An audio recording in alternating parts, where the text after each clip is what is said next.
گفتی اون کلمه که بعدی چیه؟ اشترماخ نه من چیه؟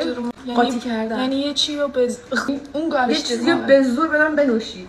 چای اولدسن چای برسن برسن اولاسن یک بدزدی. که نه نخفه من فارسی کلک خوبیشی میشد.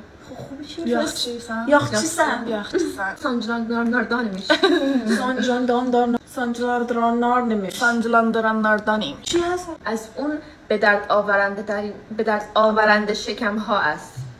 از آنهایی هست که شکم را به درد می آورند. آره آفرین. دادی نیلیسیز آفرین. بچه هم مایه ترک ساختیم من مریم. من بیدا چای برسم. بیدا چای برسم سشتا یعنی چیه؟ صحبت اضافه نکن.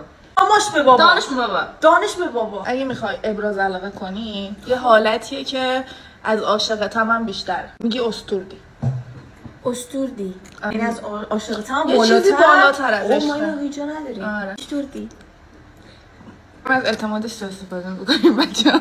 بگو üzüm. تقریبا نصف زبان ترکی الان گفتی. üzüm یعنی صورت هم، یعنی شنا کنم، یه تشم üzüm. چرا این کلمه کم نمیم همش رو داریم واسهش استفاده میکنیم. ما راضیم. دوزواره دوز یعنی وایسا نمک ها رو درست بشی. زبان مسئله دیگه. نه یه جمله است. چرا ریحی هم داره اولاشو چیز میگه. ببین دوزلاره دوز آخری دوزه. دوز یعنی وایسا. دوز یعنی درست بچینی. آها آره راست. جاش والا